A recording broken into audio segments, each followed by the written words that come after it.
rabbil alamin, dan berselawat kepada Nabi besar Muhammad sallallahu alaihi wasallam dengan mengucapkan Allahumma shalli ala sayyidina Muhammad wa ala ali sayyidina Muhammad.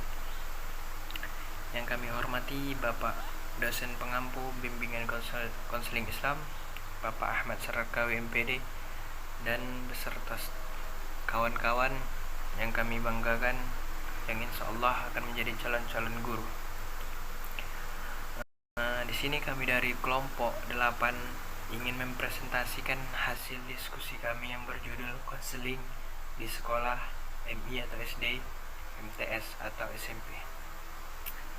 Baiklah, langsung saja. Di sini saya Riki Irawan selaku moderator. Pemateri pertama yang dibawakan oleh Rahmidia, dan selanjutnya pemateri kedua yaitu Faridahno. Langsung saja. Assalamualaikum warahmatullahi wabarakatuh. Nama saya Rahmidia. Di sini akan menjelaskan mengenai konsep dasar bimbingan dan konseling di sekolah. Bimbingan dan konseling sebagai bagian integral dari pendidikan adalah upaya memfasilitasi dan memandirikan peserta didik dalam rangka tercapainya perkembangan yang utuh dan optimal.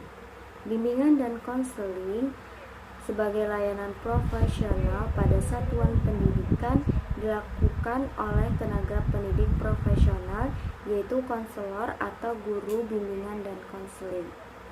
Adapun fungsi-fungsi bimbingan dan konseling pada jalur pendidikan adalah: 1.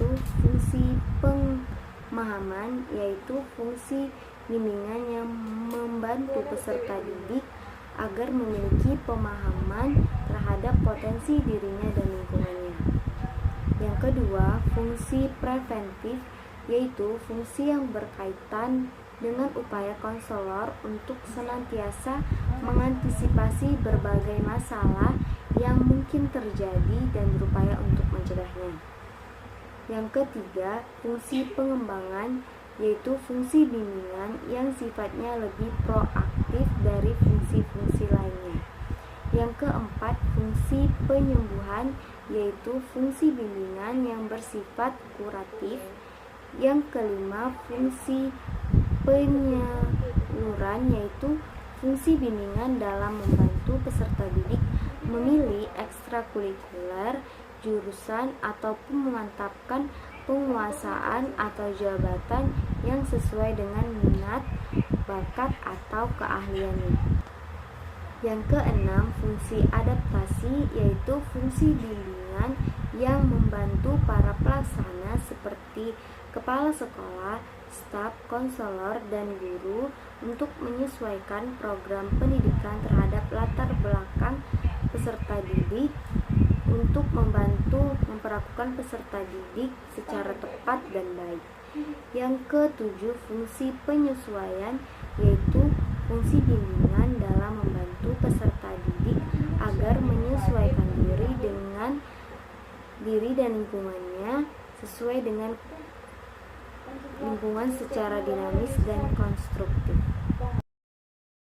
Selanjutnya, bimbingan konseling di sekolah dasar. Pendidikan sekolah dasar bertujuan untuk menyiapkan peserta didik memasuki jenjang pendidikan selanjutnya. Peserta didik usia sekolah dasar berada dalam rentang usia 6-12 tahun, yang mana pada usia 6 tahun peserta didik memasuki jenjang pendidikan sekolah dasar dengan atau tanpa pendidikan taman kanak-kanak.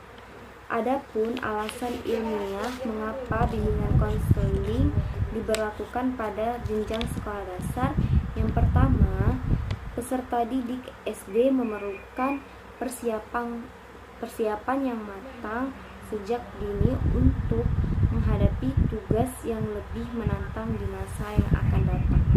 Yang kedua, kondisi peserta didik usia sekolah dasar masih kurang memiliki pemahaman atau wawasan terhadap dirinya sendiri dan lingkungannya. Yang ketiga, penggunaan teknologi, informasi, dan komunikasi yang tidak bijak dapat memberikan dampak negatif bagi diri peserta didik. Yang keempat, tuntutan hidup yang semakin besar dan kompetitif pada masa modern rentan menimbulkan kecemasan, stres, dan depresi. Yang kelima, kegagalan peserta didik pada jenjang sekolah dasar dalam mencapai tugas perkembangan akan menimbulkan kekecewaan, kecemasan, dan ketidaksiapannya dalam melaksanakan tugas perkembangan berikutnya.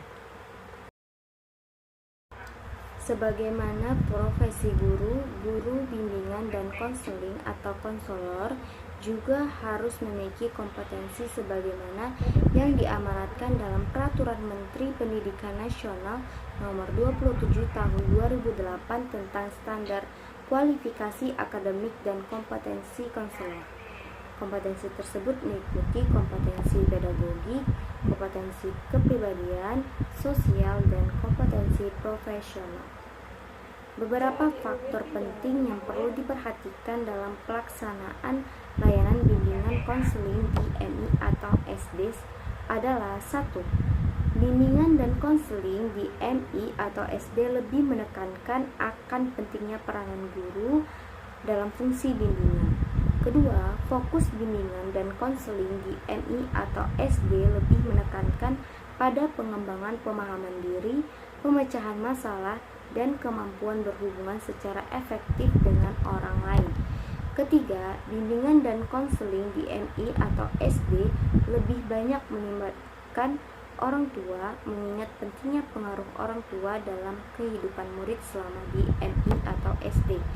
Keempat, bimbingan dan konseling di MI atau SD hendaknya memahami kehidupan murid secara unik. Kelima, program bimbingan dan konseling di MI atau SD hendaknya peduli terhadap kebutuhan dasar murid, seperti kebutuhan untuk matang dalam penerimaan dan pemahaman diri, serta memahami keunggulan dan kelemahan dirinya. Yang keenam, program bimbingan dan konseling di MI atau SD hendaknya meyakini bahwa masa usia sekolah dasar merupakan tahapan yang amat penting dalam perkembangan murid. Adapun prinsip yang harus dipegang oleh guru sebagai layanan profesional ada 6. Yang pertama, bimbingan dan konseling diperuntukkan bagi semua peserta didik atau murid. Yang kedua, bimbingan dan konseling sebagai proses individuasi. Ketiga, bimbingan menekankan hal yang positif. Keempat, bimbingan dan konseling merupakan usaha bersama. Kelima, pengambilan keputusan merupakan hal yang esensial dan bimbingan konseling diarahkan untuk membantu peserta didik agar dapat melakukan pilihan dan mengambil keputusan. Keenam, bimbingan dan konseling berlangsung dalam berbagai setting atau adegan.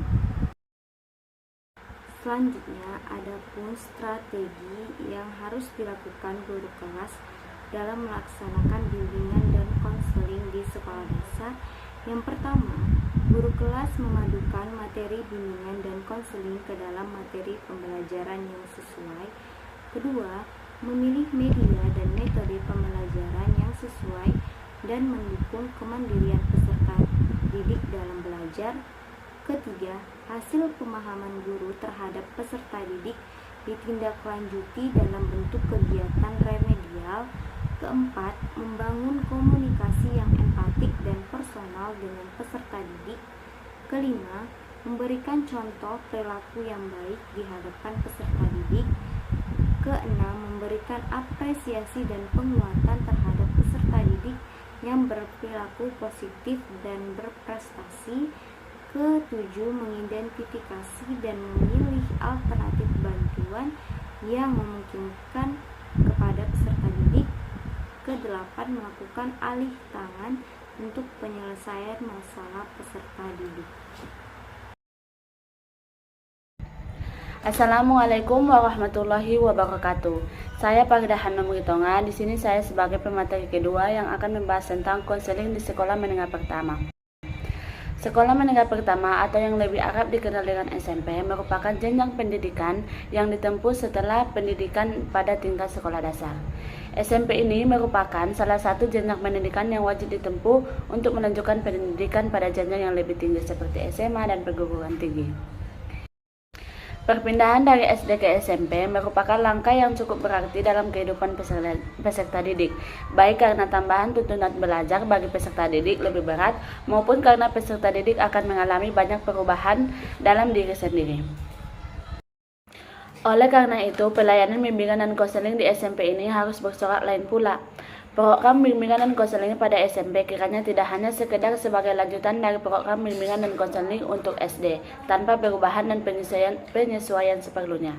Pada tingkat pendidikan SMP ini semakin tegas dibedakan antara administrasi sekolah, bidang pengajaran, dan bidang pembinaan siswa. Bidang pembinaan siswa ini sendiri semakin menunjukkan keanekaragaman, termasuk pelayanan bimbingan sebagai subbidang dan bidang pembinaan siswa. Berkaitan dengan perkembangan, tugas perkembangan yang ingin dicapai pada tahap perkembangan usia SMP yaitu yang pertama, mencapai perkembangan diri sebagai remaja yang beriman dan bertakwa kepada Tuhan. Yang kedua yaitu mempersiapkan diri, menerima dan bersikap positif serta dinamis terhadap perubahan fisik dan psikis yang terjadi pada diri sendiri dan lingkungan sekitar. Yang ketiga yaitu mencapai pola hubungan yang baik dengan teman sebaya dalam peranannya sebagai pria atau wanita. Yang keempat yaitu menetapkan nilai dan cara bertingkah laku yang dapat diterima dalam kehidupan yang lebih baik. Yang terakhir yaitu mengenal kemampuan, bakat, dan minat serta arah kecocokan, ruang kriteria atau karir dan apresiasi. Usia pada sekolah menengah pertama ini, jika dilihat dari kacamata kajian psikologis, adalah mereka yang berada pada kategori remaja awal. Pada masa-masa ini, banyak terjadi permasalahan kehidupan yang harus diselesaikan. Banyak perencanaan hidup yang wajib dituntaskan, sehingga pelayanan bimbingan dan konseling pada jenjang pendidikan ini sangat dibutuhkan. Di samping itu, jika dilihat dari angka usia para siswa, mereka masih dikategorikan pada anak yang masih membutuhkan bantuan dari orang lain yang lebih berpengalaman dalam menjalani kehidupan. Bimbingan dan konseling merupakan pelayanan normatif yang dapat diberikan melalui proses pendidikan. Pendidikan dan konseling dua konsep yang saling bekerja sama dalam menciptakan generasi bangsa yang lebih baik.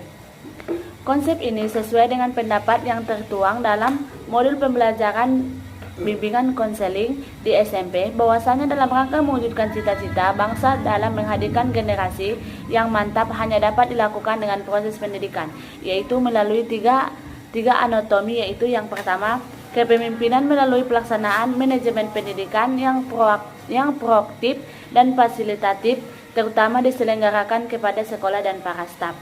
Yang kedua yaitu pembelajaran yang mendidik yang diselenggarakan oleh guru mata pelajaran. Yang terakhir yaitu pelayanan bimbingan dan konseling yang mendirikan yang seharusnya dilaksanakan oleh konselor atau guru BK. Secara umum, bimbingan konseling di SMP telah ada sejak tahun 1975. Melalui diberlakukannya kurikulum bimbingan konseling yang ada pada saat itu dikenal dengan istilah BP atau bimbingan penyuluhan. Dalam sistem pendidikan yang saat ini berjalan di negara Indonesia, bimbingan atau konseling telah mendapat peran dan posisi yang jelas. Salah satu peran yang harus dimakan oleh konselor pada jenjang pendidikan SMP adalah sebagai student support service. Berdasarkan peraturan undang-undang yang masih berlaku saat ini dan dipakai dan dipertegas dalam Permendiknas nomor 111 tahun 2014 menjelaskan bahwasanya pada jenjang pendidikan SMP idealnya harus mengangkat guru BK atau konselor dengan rasionalisasi perbandingan jumlah guru dengan peserta didik adalah 1:150. Satu orang guru BK harus bertanggung jawab terhadap 150 orang siswa dalam memberikan pelayanan bimbingan dan konseling. Oleh karena itu, guru BK di sekolah memiliki tanggung jawab yang sangat besar. Jauh dari itu, bentuk tanggung jawab atau kinerja yang telah dilakukan harus disampaikan kepada peserta didik, orang tua, sejawat pendidik, masyarakat, staf kependidikan, diri sendiri, profesi, dan sebagai orang Indonesia yang berkebutuhan. Dan yang lebih besar lagi adalah tanggung jawab kepada Tuhan Yang Maha Esa. Sekian dari saya kembalikan kepada moderator. Hasil dari pemaparan materi dari kelompok kami, yaitu kelompok 8.